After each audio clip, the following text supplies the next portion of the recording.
स्वागतम मित्रों। हिंदुस्तान की बात आज होगी न्यू इनोवेटिव इंडिया के साथ, इंजीनियर्स डे सेलिब्रेशंस के साथ। Happy engineers day to all the engineers. वाकई में जो प्रोफेशनल इंजीनियर्स हैं उनको भी हैप्पी इंजीनियर्स डे, और जो जी हाँ नॉन क्वालिफाइड डिग्री होल्डर्स हैं उनको भी। और डिग्री है या नहीं, लेकिन हर इंसान, हर हिंदुस्तानी अपने आप में एक इंजीनियर है, क्योंकि कोई तो मोटिवेशनल इंजीनियर होता है, कोई इमोशनल इंजीनियर होता है, कोई टेक्निकल इंजीनियर होता है, कोई फैमिली इंजीनियर होता है, और कोई काउप्रेन्योर इंजीनियर होता है। वाकई में आज हिंदुस्तान की बात करते हुए इस इको फ्रेंडली एनवायरनमेंट में मेरे इको फ्रेंड्स के साथ आज मैं आपके लिए एक न्यू इनोवेटिव इंजीनियरिंग प्रोडक्ट लेके आया हूं। इंजीनियर्स डे को सलाम, हर इंजीनियर को सलाम और हर हिंदुस्तानी को सलाम, क्योंकि गाय माता को है ये प्रणाम। क्योंकि गोधन का कैसे न्यू इनोवेटिव इंजीनियरिंग प्रोडक्ट्स आज बन रहे हैं, और कैसे जी हाँ आगरा में जी हाँ इको फ्रेंड्स आज इको फ्रेंडली प्रोडक्ट्स को प्रमोट कर रहे हैं। स्मार्ट आगरा को, स्मार्ट इंडिया को प्रमोट कर रहे हैं। जी हाँ गोधन से बने हुए ये इको फ्रेंडली ट्रॉफीज, जी हाँ जो इंजीनियरिंग प्रोडक्ट है, जो गौशाला में गाय अभी तक जी हाँ कहीं ना कहीं परेशान होती थी क्योंकि इनोवेशन के अभाव में वहां पे रिकरिंग इनकम नहीं थी। आज प्लास्टिक हटाओ मिशन, गाय बचाओ, पेड़ बचाओ, प्लास्टिक हटाओ, चाइना भगाओ और सेल्फ एम्प्लॉयमेंट डेवलप करते जाओ। इस मिशन में जी हाँ प्लास्टिक के सारे सब्स्टिट्यूट्स गोबर में, गोधन में आ चुके हैं। चाहे वो ट्रॉफीज हो, मोमेंटोज हो, या फिर जी हाँ आपके किसी भी फेस्टिव ओकेजन के कोई भी गिफ्ट्स हो, वॉल क्लॉक्स हो, एंटी रेडिएशन मोबाइल चिप्स हो, और मोबाइल स्टैंड्स हो, या होटल्स के जी हाँ स्पून स्टैंड्स हो। लेकिन साथ में जी हाँ इंजीनियरिंग और इनोवेशन पे चिंता करते हुए, स्मार्ट इंडिया और स्मार्ट आगरा पे चिंता करते हुए हमारे साथ हैं जी हाँ सतीश इंजीनियर, जो वाकई में इंजीनियरिंग की डिग्री के बाद उन्होंने इंजीनियरिंग कॉन्सेप्ट्स को ऐसे लागू करा और इनोवेशन पे इतनी चिंता करी और सारे इको फ्रेंड्स को ऐसे जोड़ा कि उनकी डिग्री ही उनका सरनेम बन गई। तो सभी इंजीनियर्स को मैं मिलाना चाहूंगा जी हाँ सतीश इंजीनियर से। सर क्या कहेंगे स्मार्ट आगरा और स्मार्ट इंडिया पे आज जो चिंतन हुआ कि कैसे न्यू इनोवेटिव टेक्नोलॉजी से जी हाँ हम सरकारों को अच्छे से अच्छा जी हाँ कार्य करने में और डेवलपमेंट करने में बात भी कर सके, हमारे हिंदुस्तान की बात के व्यूअर्स को बताइए। आगरा निर्माण मंच के बैनर से हम सभी लोग आगरा की चिंता रखने वाले लोग हैं, और आगरा में विकास किस तरीके से हो इसके लिए हम सब लोग जो है जन जागरण अभियान 2 महीने चलाएंगे, जिससे कि आगरा की स्थानीय संसद जो है उसको मजबूत किया जा सके। इन्हीं सब विचारों के साथ हमारे साथ में वरिष्ठ समाजसेवी एवं चिकित्सक डॉक्टर मुनीश्वर गुप्ता जी हमारे साथ में उपस्थित हैं। आज वो हमारे पार्क में आए, उनका बहुत बहुत स्वागत और धन्यवाद कि उन्होंने जो है आगरा की चिंता की। और हम सभी लोग पर्यावरण की चिंता रखते हुए अपने शहर को सुंदर बनाएंगे, और उसके लिए हमारा प्रयास, हमारी जिम्मेदारी, मेरा शहर मेरी जिम्मेदारी, ये सोच रखते हुए हम सब लोग आगे बढ़ेंगे। बहुत बहुत धन्यवाद। वाकई में हिंदुस्तान की बात का नारा है कि हमें हर शहर को ऐसे ही डेवलपमेंट करते जाना है, डेवलप करके जाना है। हर शहर मेरा शहर मेरी जिम्मेदारी। क्या कहेंगे सर हमारे हिंदुस्तान की बात के व्यूअर्स के लिए?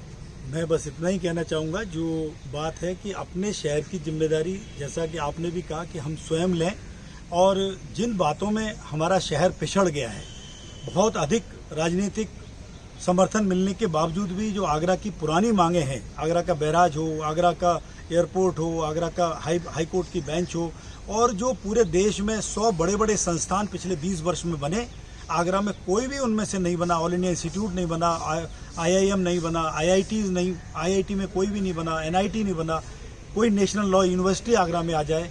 इन सब बातों को लेकर हम शहर की संसद में इस प्रकार के लोगों के प्रतिनिधियों को भेजें, जो इस शहर की बात को विकेंद्रीकृत तरीके से, किसी पार्टी के बैनर के तहत नहीं, एक शहर के नागरिक होने के नाते उसे अच्छे तरीके से आगे बढ़ाएं, तभी जाकर शहर और बहुत प्रगतिशील बनेगा।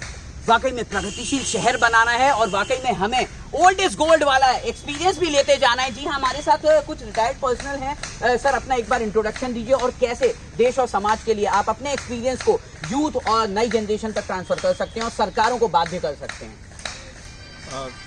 मेरा नाम है BK शर्मा, और मैं जो है as a deputy commissioner retired हुआ हूँ RANW से, रिसर्च एंड एनालिसिस विंग, जो कि एक एलीट सीक्रेट ऑर्गेनाइजेशन है, which is being directly controlled by prime minister, and most of the missions and objective are being sent by the PMO, and which we are suppose to execute, उनको execute करना पड़ता है। और life बड़ी difficult होती थी, we have to live 2 life, बाहर में कवर लेके वो कवर को जीना पड़ता था और अंदर जो है ये अपने काम करने पड़ते थे।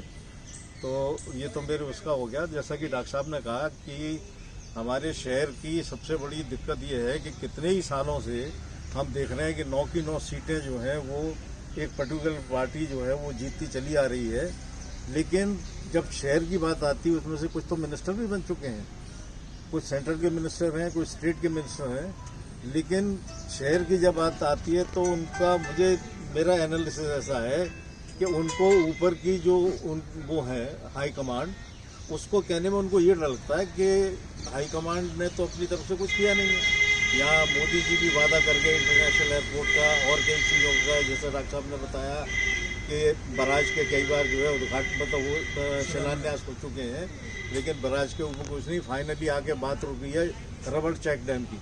अब उसके भी लिए कुछ नहीं हुआ, बस इतना आता रहता है खबर कि उसके लिए बजट जो है वो एलोकेट हो चुका है। तो मतलब डॉक्टर साहब की बात से मैं सहमत हूँ कि अब ये स्थिति को जो है चेंज करने की ज़रूरत है।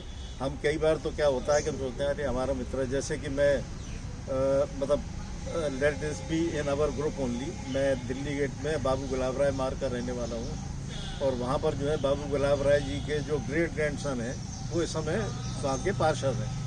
अब कई बार क्या होता है कि उनसे मेरे विचार नहीं मिलते, क्योंकि जैसा कि डॉक्टर साहब ने कहा कि हम तो उस तरह से करना चाहते हैं काम, लेकिन अब झिझक क्या हो जाती है कि वी आर नेवर। अब मुझे ये लगता है कि मैं अगर उसे कहूँगा तो वो नाराज़ हो जाएगा, तो प्रोबेबली अब समय आ गया है कि हमको इन चीज़ों से ऊपर उठ के कि नाराज़ है तो कोई है, हम कोई अपने लिए पर्सनली नहीं मांग रहे, हम शहर के लिए, हम शहर में बदलाव चाहते हैं। जो आप वादा करते हैं उसमें से कुछ तो वो करिए उनको पूरा, सिर्फ वादे पे कैसे होगा। और वेरी राइटली कि आगरा की पहचान, मैं तो विदेश में रहा हूँ, आगरा का नाम लेते ही लोगों की आंख में चमक आ जाती है, हो you are from the city of Taj Mahal. और आज उस शहर की ये दुर्दशा हो रही है कि यहाँ पर कुछ भी नहीं है। बिल्कुल, वाकई में आपने देखा हिंदुस्तान की बात में, जी हाँ, रॉ के एजेंट्स भी आ चुके हैं। तो इतनी जिम्मेदार पद पे होने के बाद भी आगरा की और भारत की जिम्मेदारी अभी भी रिटायरमेंट के बाद भी निभाने को तैयार हैं। वाकई में ये तो उल्लेखनीय है। और जी हाँ, साथ में मैं जानना चाहूंगा, आगरा में सबसे भव्य इवेंट, नॉर्थ इंडिया का लार्जेस्ट, जी हाँ, राम बारात और जनकपुरी इवेंट भी होने जा रहा है, जिसपे जी हाँ बहुत सारे डेवलपमेंट के, विकास के कार्यों का वादा किया जाता है। सर, उसके बारे में क्या कहेंगे? आगरा को क्या मिलना चाहिए और जो भी इवेंट्स आगे से हों, कैसे डेवलपमेंट को लगातार प्रगति पे लाने के लिए सरकारों को बाध्य करना चाहिए? और फाइनल कमेंट्स। राम जन्म जनकपुरी जो सज रही है दयाल बाग में, उसके अंदर काम तो होते हैं मगर लास्ट टाइम तक पूरे काम नहीं हो पाते हैं। इसका भी जनप्रतिनिधियों को पहले से ही रूपरेखा तैयार कर लेनी चाहिए और लास्ट टाइम पे जल्दी के चक्कर में काम अधूरे रह जाते हैं और पूरे प्रॉपर नहीं हो पाते हैं, जिसकी क्वालिटी भी डाउन रहती है जल्दी के चक्कर में आगरे में। और आगरे को बैराज भी चाहिए, एयरपोर्ट भी चाहिए और हाई कोर्ट बेंच भी चाहिए। इसके ऊपर कोई भी सरकार अभी तक जितनी भी आई हैं किसी ने भी कार्य नहीं किया है। इसलिए जो आगरे के 9 प्रतिनिधि हैं, विधायक जी हैं, सांसद जी भी हैं, इन सबको एक तरफ सोच के एक मीटिंग अपनी पर्सनल बुला करके इस पे ध्यान देना चाहिए आगरे के लिए।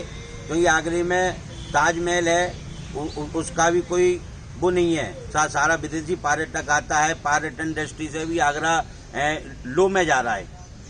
Thank you. तो वाकई में करते रहिए हिंदुस्तान की बात, स्मार्ट आगरा और स्मार्ट इंडिया के साथ। हमारे वीडियोस को शेयर करिए, लाइक करिए, सब्सक्राइब करिए और कमेंट करके बताइए कि आप न्यू इनोवेटिव इंडिया के लिए क्या कुछ खास करने वाले हैं, कैसे